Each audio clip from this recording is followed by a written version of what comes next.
Welcome to Ideas. I'm Paul Kennedy. If history were to be conceived as a competition between the senses, then the eyes would certainly have it. More and more of what contemporary people know, and more of what they do, involves seeing.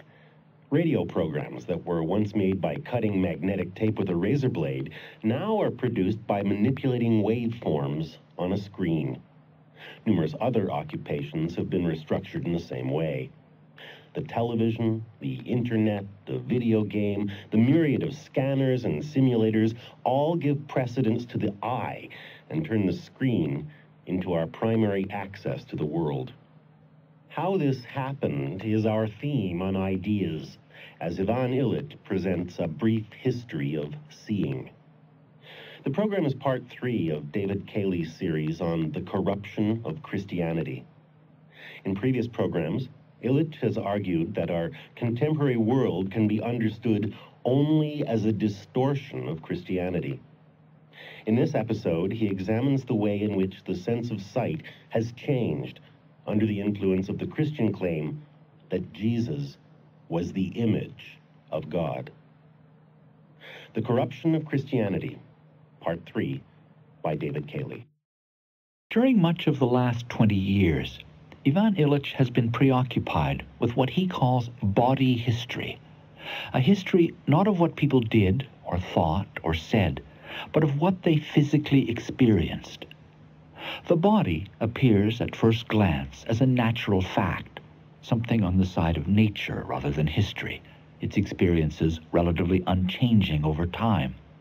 But during the last generation, Illich and many other historians have shown that this is not true. The body exists in context, and each historical era embodies its experiences differently. Television, jet travel, organ transplants, the mapping of the genome, these contemporary experiences are not just things that happen to an unchanging body. They shape our deepest imaginings of what we are.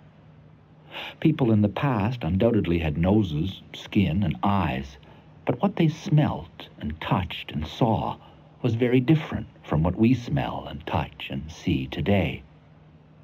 In this program, Ivan Illich considers the history of one bodily sense, seeing, in relation to his theme in this series, the modern as a distortion of Christian faith.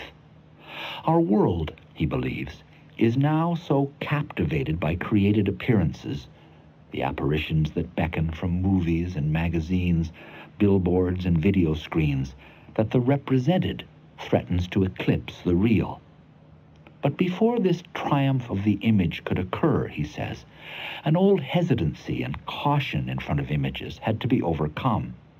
And what made this overcoming possible, in his view, was the validation of the image within Christianity.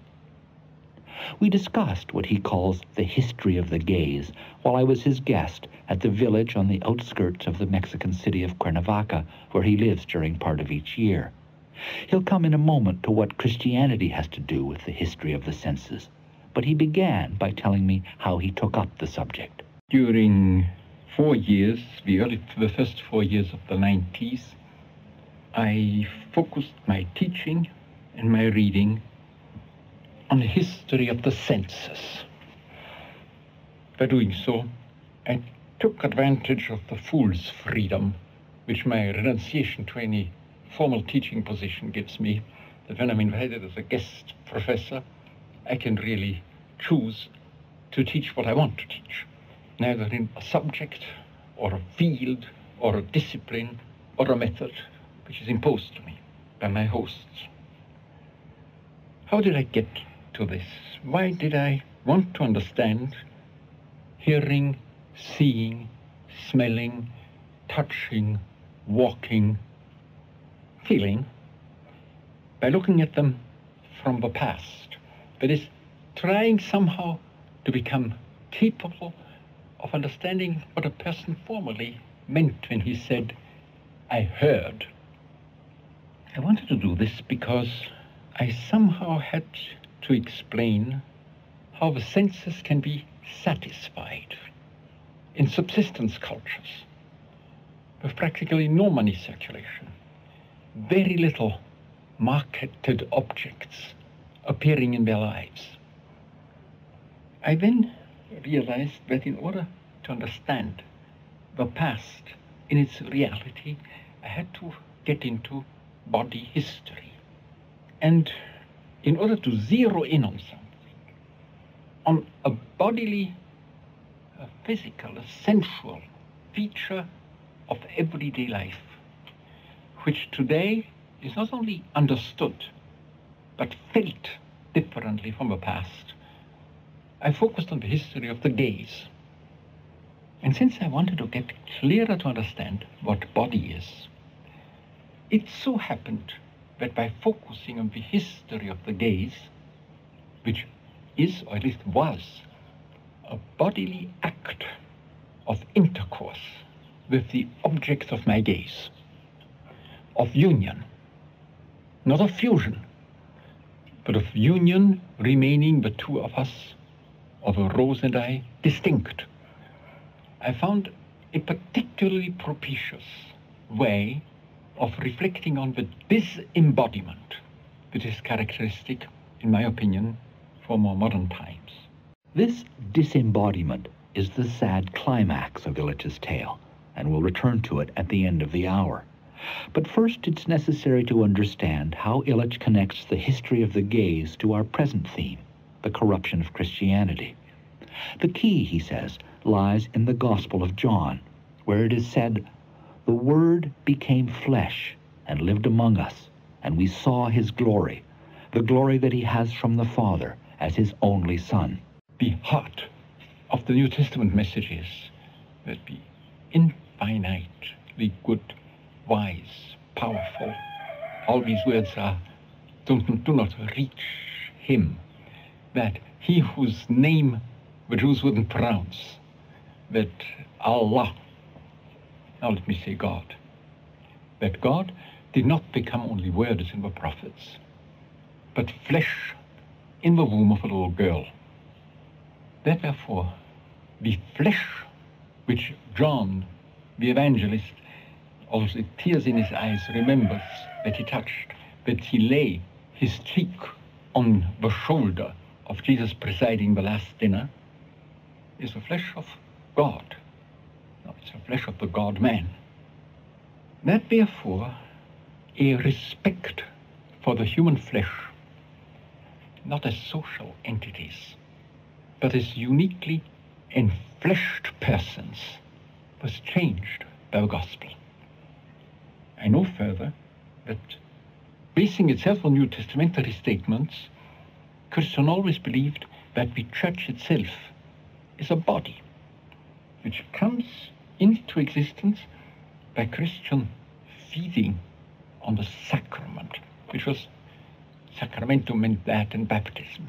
By baptisms we were immersed in this new body as into water, and in the liturgy of Mass we shared it by eating, and capacitated through confirmation of their faith, they shared its spirit in that mouth-to-mouth kiss of which he spoke, conspiration. That what comes about there is a body, not in the abstract sense, but a body of true flesh and blood.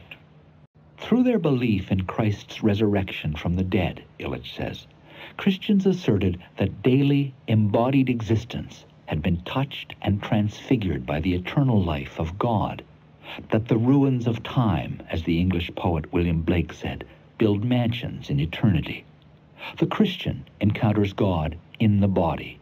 The object which my eyes seek, which I'm invited to seek in the face of everybody whom I encounter, is the face of the incarnate God. Therefore, the object of my bodily reaching out or communing has to do something with the resurrection of the body. The belief that even though you and I will be ashes pretty soon, our encounter, our bodily encounter, is outside of this world in which I am now. That the bodiliness of I, of me, and of you, and of us, is a metaphysical quality. not an accident of the moment. My goodness.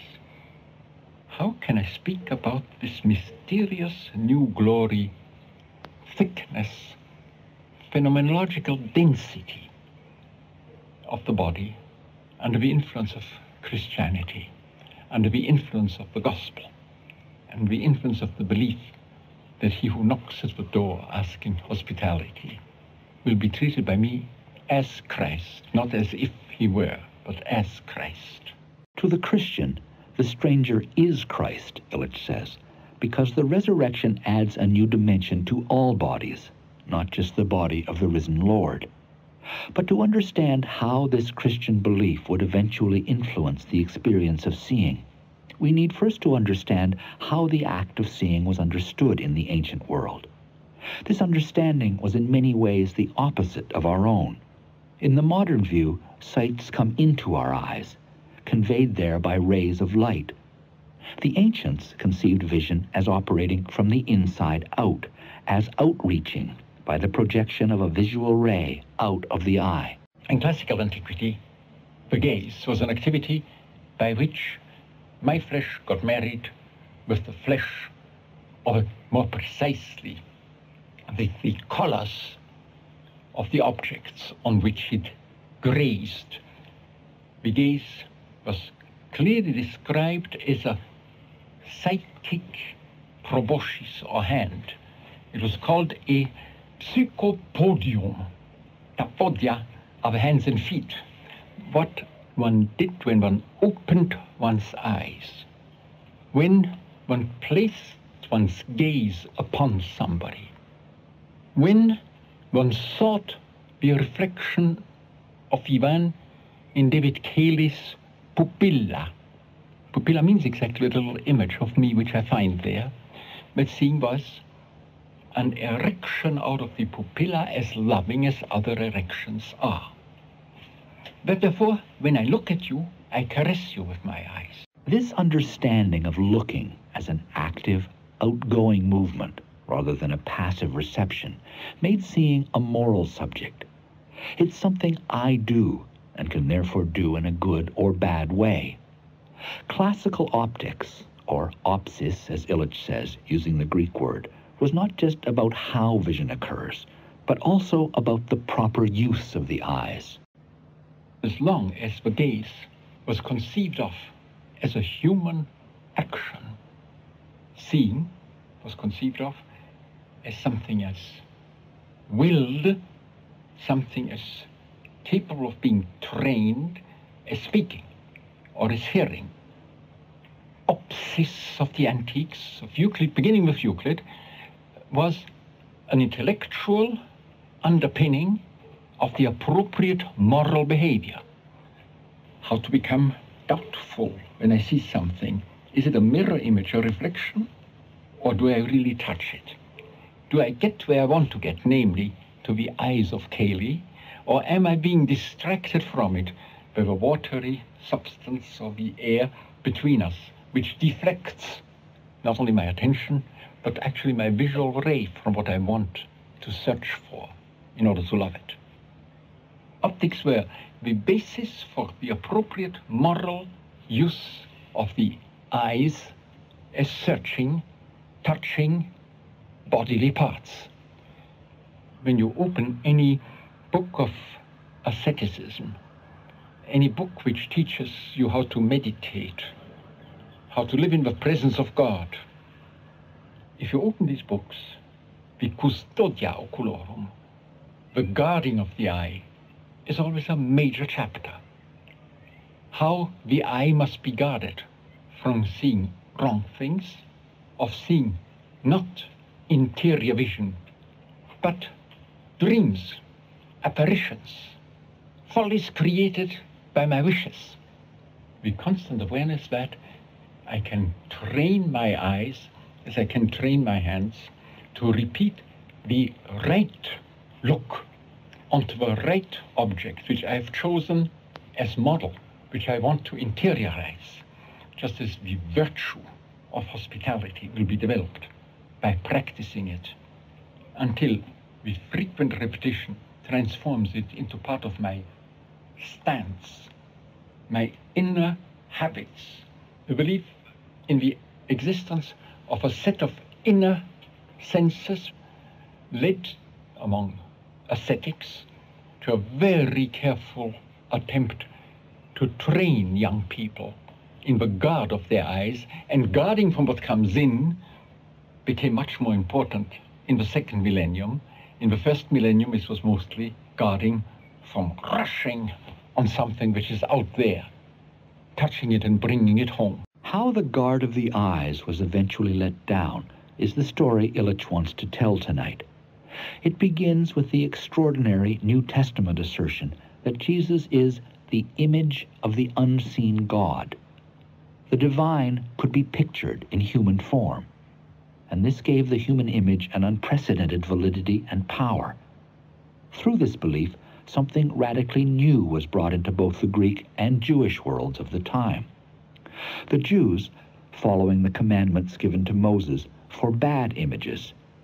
You shall not make yourselves a graven image or any likeness of anything that is in heaven above or in the earth beneath, the children of Israel had been told. The Greeks, Illich says, permitted images, but through their philosophy had achieved a clear distinction between image and reality. In the couple of centuries before Socrates, an attempt is made to replace the accent, which until then was on the image, in the newly literate society, on the concept. It is love of which we want to speak in philosophy. It is water and not Neptune. It is war or struggle and not mass. With this shift from a concrete image to the valuing and even affective relationship to ideas, concepts, words, God, the ultimate God, the invisible God, becomes something which is thinkable even though it's not imaginable. It makes possible in classical antiquity the representation of gods in their statue, which everybody knows is not the God, and at the very same time deserves the incense or other honors. A reflection on image, on the image itself and its essence, what it does, what distinguishes it from the real, is marvelously absent in classical philosophy. The new Jewish sect, which Christianity was at that time, enters therefore a world in which, though rejected, overcome, transcended by philosophers, the image is not a major problem. I insisted on Jewish sect because the Jews bring in an attitude towards the image which is of extraordinary radicality. Thou shalt not make yourself any image or likeness, because it could distract you from the adoration of the living God. The strict prohibition of image making in the Jewish tradition was one of the major reasons for which the early followers, disciples of Jesus, had a hard time, because they claimed that they had seen the Son of God, not the ultimate prophet who would again, through his words, incarnate God, but God having become flesh, and spoke about Jesus as the image of the Father. And Christians, during the first few centuries, began to represent in mosaics, in frescoes, not only scenes of the New Testament, the faces or figures from the Bible, but images. They represented those whom they worshipped, in clear contrast to the Jewish mandate, thou shalt not make yourself an image or likeness. By the 5th century, the Byzantine churches of the Mediterranean were filled with overwhelming mosaics, all of which figurative, all of which representing not just figures, but persons. A stylized as you want, as over-dimensioned as you want, but images of persons. The reflection on iconology, on what images are. Why it should be legitimate for Christians to violate the command of the Old Testament, thou shalt not make yourself an image, because Christ had appeared as the image of the Father, comes to an explosion 726. 726, when is that? Well, for those who are not Byzantinologists or church historians, it's 50 years before, or 40 years before Charlemagne is born. We're already in the West well into the Middle Ages. It's a time when the Muslims become a major threat for the continued existence of Byzantium. Leo III, the emperor of Byzantium, won a battle in which he had stopped the iconoclastic, image-destroying Muslims. A revival of the Jewish command with a vengeance had come out of Arabia and had swept away the images from the churches with the progress of the Islamic armies from Egypt through Asia Minor into Greece. Right after the victory over these notoriously iconoclastic Muslims, the Emperor the Tsar went to the bronze gate of his palace, the main gate of his palace, and removed the image of Christ that was enthroned above it, and replaced it with a simple symbol, a cross. With this ceremony, he started a fierce debate that raged sometimes with violence and war for several generations. Its issue was, can Christians bow and pray before an image? The icon bowers, iconoduloi, held that the cult of images was a legitimate and good form of piety, a devotion, a liturgy that has been customary since the beginnings of the church. A true and pretty bloody war began about the gaze. The war ended in the year 787, 61 years after Leo had replaced the image of Christ with the naked cross. An ecumenical church council was convened to thrash out the issue at Nicaea, the same place where a much earlier council had formalized the doctrine of the Trinity in the so-called Nicene Creed. The council was carried by the views of John of Damascus, sometimes called the Damascene.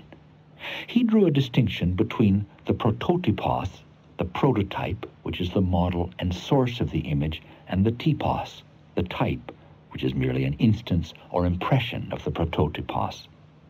The legitimacy of the image was preserved. At the close of that council, the icon of Christ was placed again into the bronze door until half a millennium later the Muslims took it down. How was the issue resolved? John of Damascus reached the consensus of the great majority of the council fathers, the bishops from East and Western Mediterranean, with his doctrine that an icon is a threshold. It is a threshold at which the artist prayerfully leaves some inkling of the glory which he has seen behind that threshold.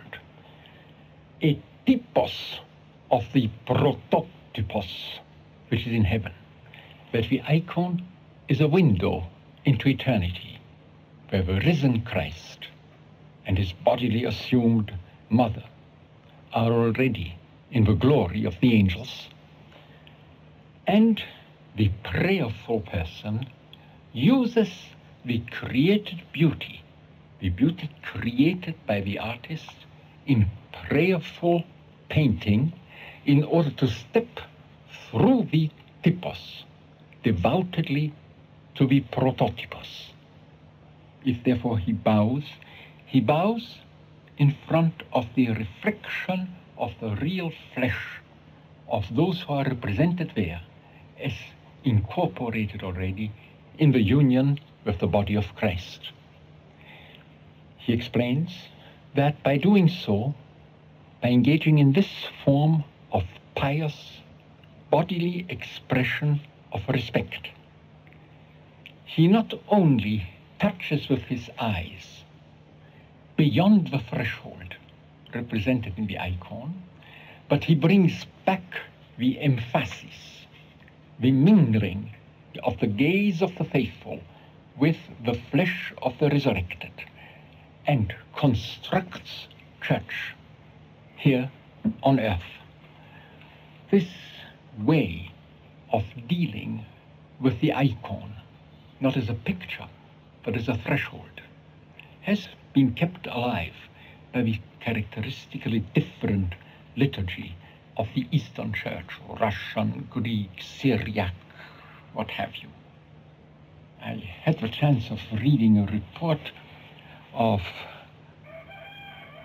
some Soviet art historians under Stalin, finding a particularly beautiful and precious icon in a poor woman's hut and wanting to expropriate it for the museum, and trying to do so in the most gentle way possible, explain to her, imagine how many thousands of people will see this beauty in the museum.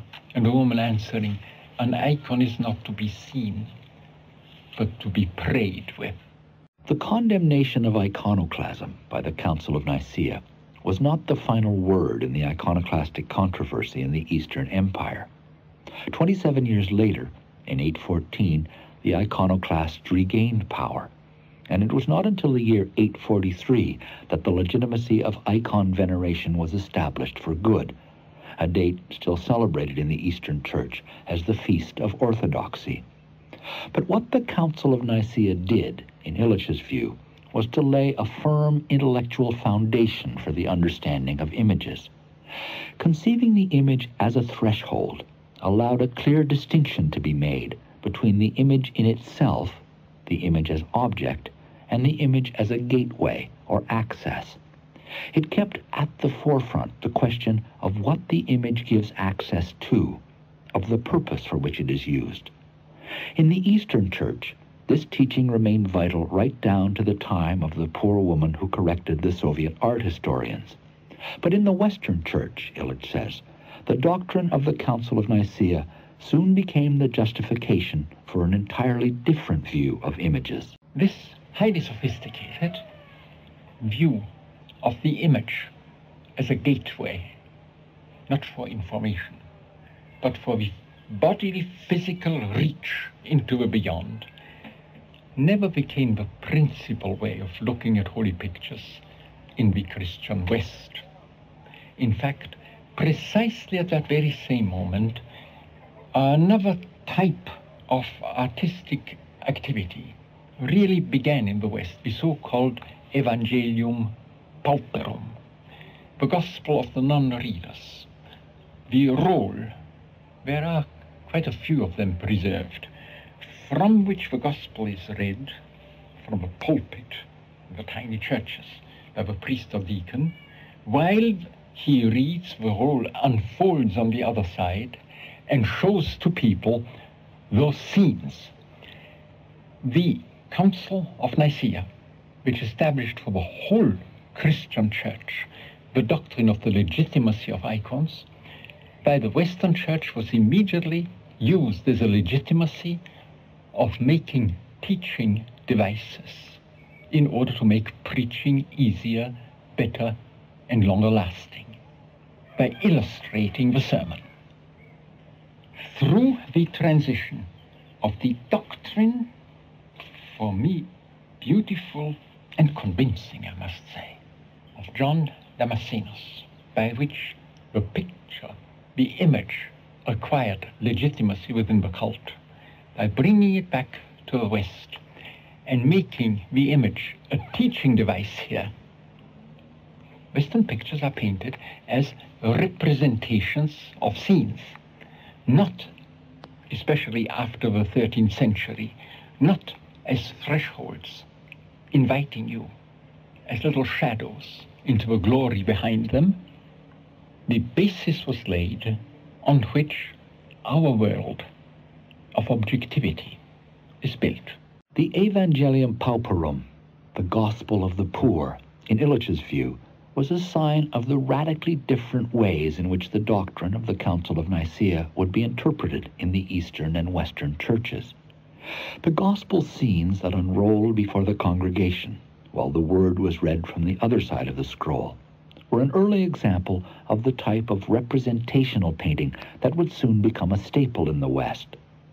The point of this new type of painting was to instruct, impress, and entertain the spectator, not to conduct his gaze into the beyond.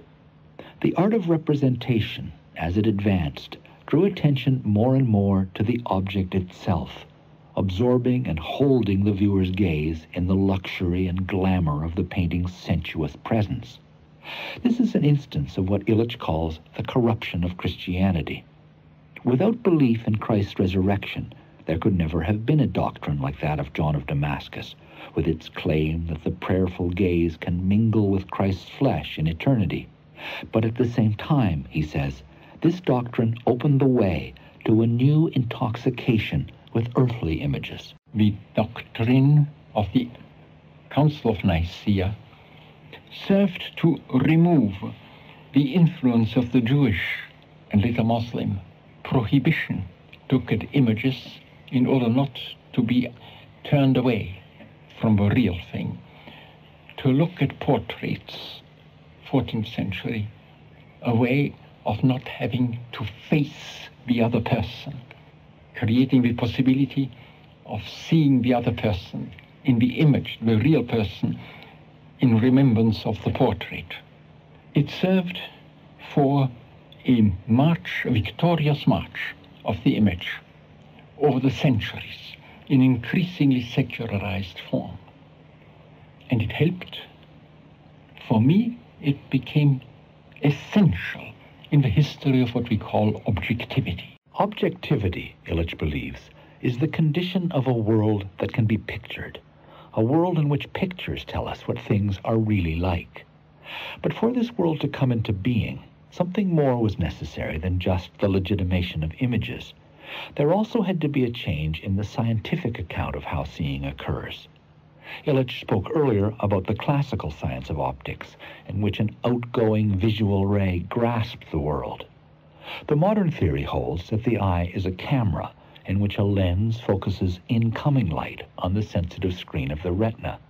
And this scientific theory, Illich says, was a crucial and necessary underpinning for the idea that the things of the world can be represented. The passage from the outreach of the gaze to be eye conceived as camera obscura is a precondition for the possibility of conceiving of the image, of the painting, as a teaching device about reality. Because you can pretend to create a facsimile in modern optics, in the science of light, by which the artist, or he who commands the artist, transmits doxa and dogma, knowledge, to you through your eye. You cannot use a facsimile as a substitute for reality, where the gaze is outreaching. The possibility of making the painting representational is deeply tied to a transition from seeing as a bodily activity, a virtuous activity, to seeing as at least partially passive incorporation. The passive eye, Illich claims, could be more easily instructed and informed. It digests vision, while the outreaching eye, the psychic hand of the first millennium, discovers things by touching and fingering them. The theory underlying this modern digestive eye was firmly established by the beginning of the 17th century. Kepler had given modern scientific optics its first formulation, and modern optical devices like Galileo's telescope had already begun to hint at realities outside the range of the unaided eye. During this modern period, Illich distinguishes two distinct stages in the history of the gaze. The first stage in how things were pictured was marked by the technique of perspective, in which things were observed from a fixed standpoint as if through one eye. In this stage, a painter or draftsman still invited the viewer to see what he saw. In the second stage, which extends to our own time, natural perspective was abandoned, and things intended to be seen were placed in what Illich calls virtual or non-local space.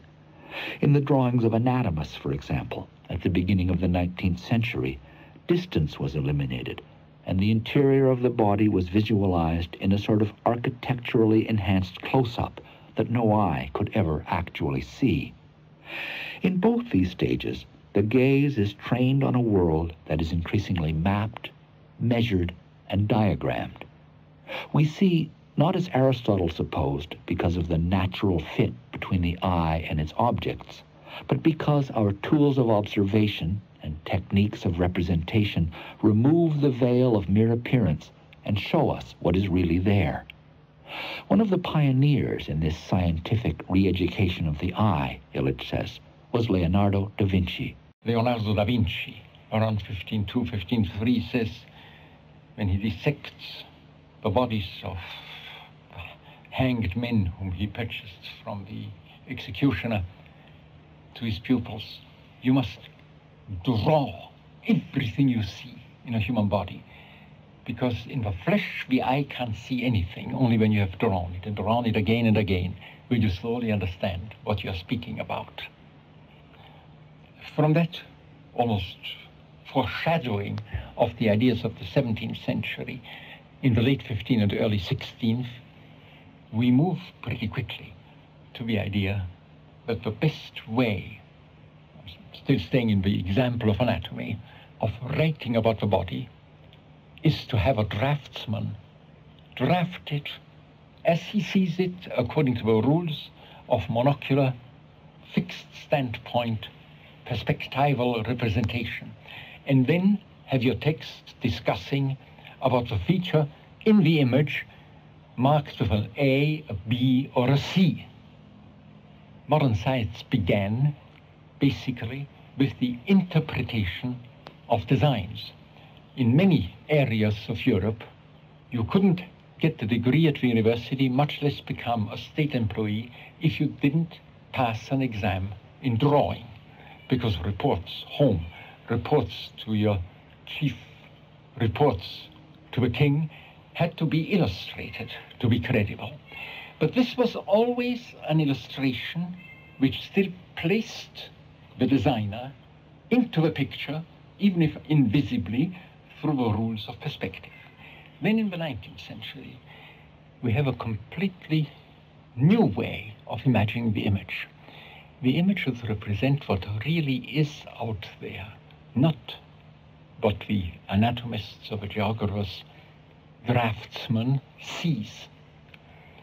In scientific treatises, the demand for perspectival representation, perspectival objectivity is abandoned, and objects are represented as measured, as mapped, as seen in an architectural drawing in which the gaze is assumed always to be perpendicular to the object represented.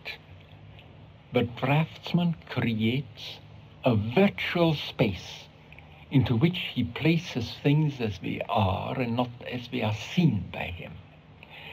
And the reader is asked to look at an object, a cut through a brain, a baby, a muscle, in a space into which he never could reach. What Illich means by a virtual space might become clearer if you think, for example, of the anatomical drawings that still appear in most biology textbooks. You begin with an image of the skeletal and muscular structure of the body, and then impose a series of transparencies, which add the organs, the nervous system, the circulatory system, and so forth.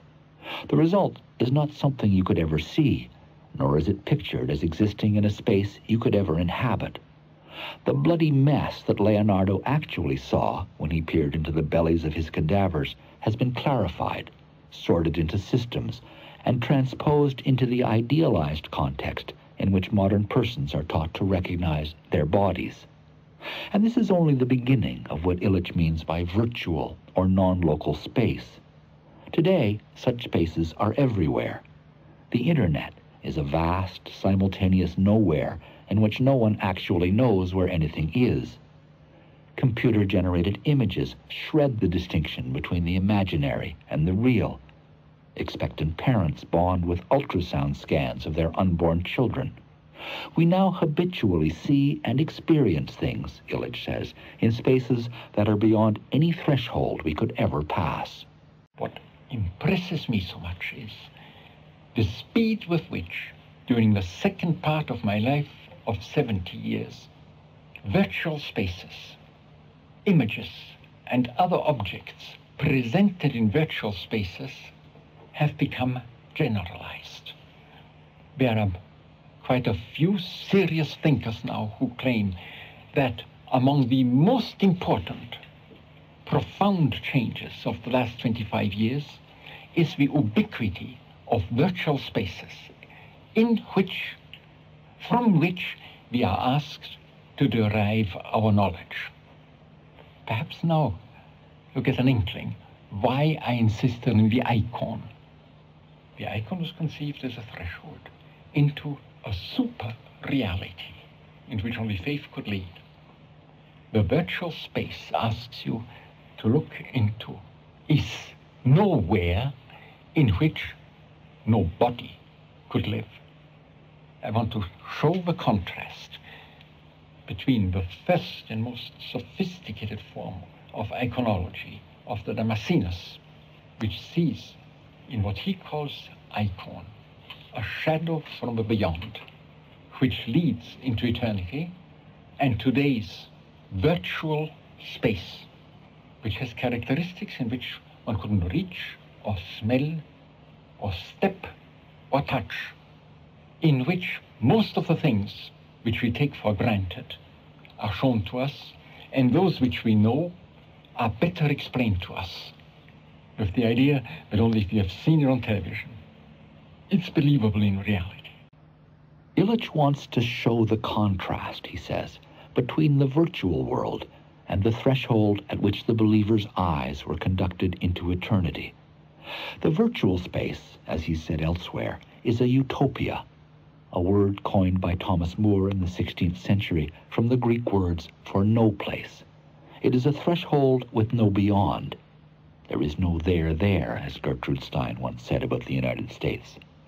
This no place, Illich supposes, is the terminus of the triumphant march of the image that was made possible by the Council of Nicaea's validation of devotion to icons.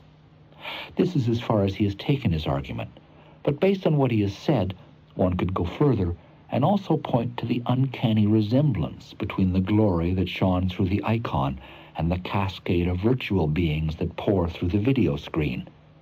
The icon leads into a super reality, and so in a sense does the screen, by showing us what the natural eye could never see. The icon promises a state of blessedness, and so also the screen, by showing us the perfected world pictured in so much advertising and entertainment. The icon finally helps to build the body of the church, while interconnected screens now fill many heads with visions of a new sort of superorganism, pulsing with electronic communications. Illich, as I've said, hasn't gone this far, and yet it seems consonant with his thesis about the corruption of Christianity to wonder whether the virtual world is not, in its timelessness and placelessness, a kind of counterfeit eternity, something that could never have been without the Christian original. For Illich, what is terrible about the enchantment which the image has worked on our world is the shadow it throws on people's face-to-face encounters. Christianity overcame the old Jewish prescription of images and the old Greek hesitancy before the colored shadows of the visible world in order to celebrate the new reality of God's appearance in the flesh. But this new freedom to see the divine also became a license for the avalanche of images that followed, and this has left modern people uniquely exposed to illusion and entrancement because the old reservations about the image have been overcome and discarded. In consequence, Illich says, the power of images now threatens to deprive us of the insight that comes only from seeing ourselves in the eyes of others.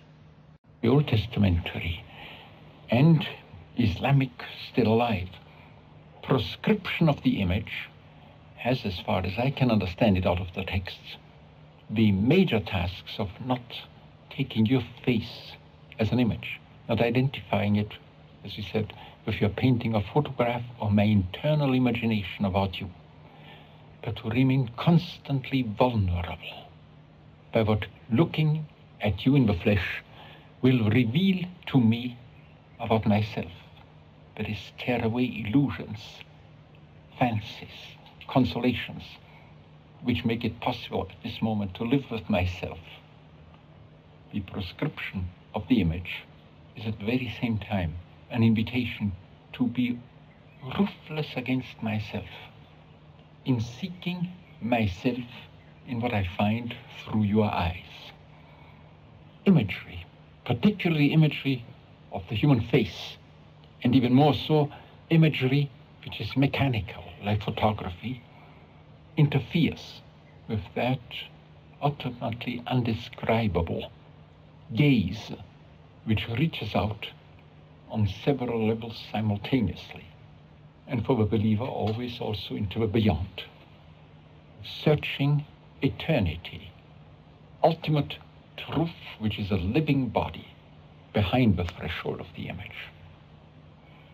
With the gaze conceived as that of the camcorder, with the ability to speak about the satellite view of the world, as a view with the habituation to see in front of my eyes things which by their very nature are not in the order of the visible, perhaps because as long as they are living, they are below the skin, as the movements of my heart, perhaps because they are figments, like the visual representation of quantitative data, which developed magnificently during the last 150 years. Perhaps because it is a so-called genome, which implies control and command. With this habituation, increasingly we lose the everyday habit of placing our gaze on that which falls under our eyes. This habit, Illich holds, can only be recovered by restoring what he earlier called the guard of the eyes. The idea is somewhat foreign to contemporary sensibilities, which run more to the cynical and the blasé, answering all occasions with a precociously wised-up, "So what?" But it is Illich's view that the eye requires training and protection now as never before. Virtuous seeing is still possible, he says in conclusion to tonight's program, but it depends on a recovery of the awareness that seeing what is not there can impair our ability to see what is. Antique optics is concerned with preparing a virtuous way of seeing and making you aware of the pitfalls into which your visual ray can fall. In the same way, I think that contemporary opsis, rational, disciplined, methodical study of the exercise, the human act of gazing, ought to make me aware of what I bring back into everyday meeting with people, from establishing the habit of looking at these figments into whose company I'm constantly being invited, by the producers of these non-entities of extraordinary attractiveness. I said attractiveness, yes, but since I know where I stand, I say of extraordinary seductive power.